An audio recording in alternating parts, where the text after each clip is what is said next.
கிறிஸ்துவுக்கான கண்பானவர்களே, ஆண்டுடைய திருப்பெயரிலே உங்களை வாழ்த்தி ஆசிர்வதிக்கிறேன். இந்த புதிய நாளின் நன்மைகளை தேவன் கொடுத்து தாங்குவாராக. இந்த நாளின் தியானத்திற்காக ஒரு வார்த்தை உங்களுக்கு முன்பாக வைக்கிறேன். அது பரிசுத்த மார்க்கு நற்செய்தி நூல் 13ஆம் அதிகாரம் 5வது வசனம். இயேசு அவர்களுக்கு பிரதியுத்தரமாக, ஒருவனும் உங்களை வஞ்சியாதபடிக்கு எச்சரிக்கையாய் இருங்கள்.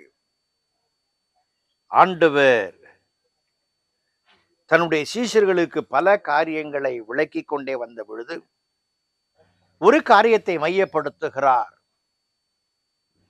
நீங்கள் ஏமாந்து போகாதபடிக்கு எச்சரிக்கையாயிருங்கள். ஒருவனும் உங்களை ஏமாற்றி விடாதபடிக்கு எச்சரிக்கையாயிருங்கள். People are wandering to cheat others. ஏமாற்ற திரிகிற மக்கள் மத்தியில நீங்கள் ஏமாந்து விடாதீர்கள் என்று சொல்லுகிறார். சில இடங்களிலே போனால் வீட்டு வாசலிலே வாகனங்களை நிறுத்தாதீர்கள், தண்டிக்கப்படுவீர்கள் என்று சொல்லுவார்கள். சில இடங்களில் நாய்கள் ஜாக்கிரதை என்று சொல்லுவார்கள். புயல் வந்துவிட்டது என்று சொன்னால் அரசாங்கம் எச்சரிக்கை கூண்டை அலர்ட் செய்வதற்காக அனுப்புவார்கள்.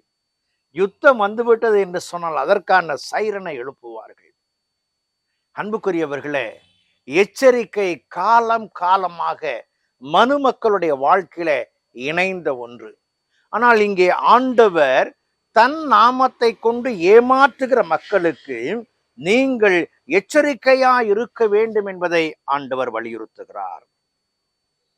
இதே அதிகாரத்திலே 5, 9, 23 ஆகிய வசனங்களிலே, நீங்கள் விழித்திருந்து எச்சரிக்கையாயிருங்கள், நீங்கள் அசதியாயிருந்து ஏமாற்றப்பட்டு போக வேண்டாம் என்று சொல்லி அவர் வலியுறுத்துகிறார். இந்த எச்சரிக்கை என்பது மனு மக்களுடைய வாழ்க்கையில அதிகமாய் காணப்படுகிறது. தேடுதல் வேட்டையோடு இருக்கிற மக்களை நயந்து பேசி ஏமாற்றி விடுகிற ஒரு கூட்டம் இருக்கிறது. எப்படியாவது யாரிடத்துல சென்றால் அவர்களை மயக்கலாம், ஏமாற்றலாம் என்பதில் எச்சரிக்கையாக இருக்கிறார்கள். ஆண்டவர் காலத்திலும் சரி, அதற்கு முன்பும் சரி, இப்படிப்பட்ட நிலைகள் அங்கே காணப்பட்டது என்பதில் மாற்றமில்லை. பல காரியங்களை சொல்லுகிறோம். சில பொருளை வாங்கும் பொழுது இது என்ன டெல்லி ப்ராடக்டாம்பாங்க, இல்லாட்டி சைனா ப்ராடக்டாம்பாங்க. ஏன்னா அது ரொம்ப டியூரேஷன் கிடைக்காதுன்னு சொல்லிட்டு, ஆகவே அதை வாங்கும் பொழுது கவனம் தேவை என்று சொல்லுவார்கள். பாருங்கள், மத்தேயு நற்செய்தி நூல் 24ஆம் அதிகாரம் 5வது வசனத்திலும் கூட ஆண்டவர் வார்த்தை சொல்லுகிறார், ஏனெனில் அநேகர் வந்து என் நாமத்தை தரித்து கொண்டு நானே கிறிஸ்து என்று சொல்லி அநேகரை வஞ்சிப்பார்கள். அநேகரை வஞ்சிப்பார்கள். செவித்தனவான பேச்சுக்கள், செவித்தனவான பாடல்கள், செவித்தனவான ஆட்டங்கள், இது இந்த காலத்திற்கு ஏற்புடையது என்று சொல்லுகிற அநேக காரியங்களை கொண்டு வந்து ஆன்மீகவாதிகளை மனதை சிதறடிக்கிற ஒரு சூழல். அந்த சிதறடிக்கும் பொழுது எது ஆன்மீகம் என்று அறிந்து கொள்ள முடியாதபடிக்கு கலங்குகிற நிலை. இன்றைக்கு நான் பார்த்தால் பல திருச்சபைகளில மக்கள் இந்த தற்கால ஆட்டபாட்டங்களுக்கு மயங்கி ஓடுகிற நிலைகளை பார்க்க முடிகிறது. வேதத்தை ஆண்டவர் கையிலே கொடுத்திருக்கிறார், உண்மையை ஆண்டவர் உரைக்கிறார், அதை பற்றி கொண்டு வாழ்வதை மறந்த மக்களாய் காணப்படுகிறார்கள். எச்சரிக்கை என்பது உலக வாழ்க்கையிலும் ஆன்மீக வாழ்க்கையிலும் அவசியமானது. ஆண்டவருடைய பெயரை தரித்து கொண்டே ஏமாற்றுவார்கள் என்று சொல்லி இங்கே ஆண்டவர் சொல்வார், ஏனெனில் அநேகர் வந்து என் நாமத்தை தரித்து கொண்டு நானே கிறிஸ்து என்று சொல்லி.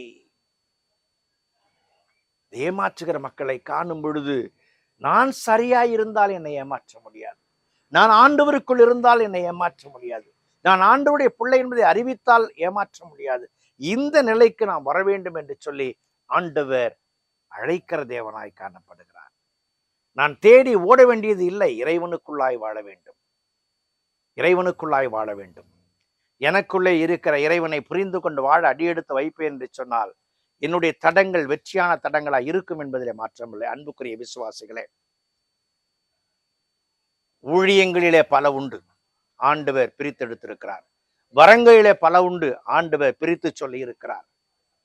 உண்மையை பகுத்தறிய டிசர்னிங் ஸ்பிரிட் வி நீட். அந்த பகுத்தறியும் தன்மையோடு கூட எச்சரிக்கையான வாழ்க்கையில வாழ்ந்து இறைவனை மகிமைப்படுத்துவோம், இறைவனுக்குள்ளாய் வாழ்வோம். கடவுள் நம்மை ஆசீர்வதிப்பார். ஜெபம் செய்வோம். பரிசுத்தமும் கிருபையும் நிறைந்த நல்ல ஆண்டவரே, இந்த நாளுக்காய் இந்த விளைக்காய் நன்றி செலுத்துகிறோம். உடைய அன்பின் கரங்கள் எங்களை தாழ்த்துகிறோம் சாமி. ஆண்டவரே, உமக்கு சொந்தமான நாங்கள் எங்கே எப்படி எச்சரிக்கையா இருக்க வேண்டுமோ அப்படி எச்சரிக்கையா இருந்து உமக்கேற்ற கனிகளை தர உதவி செய்யும் பயன்படுத்தும். இயேசுவில் ஜெபிக்கிறோம் ஜெபங்கள் பிதாவே, ஆமென்.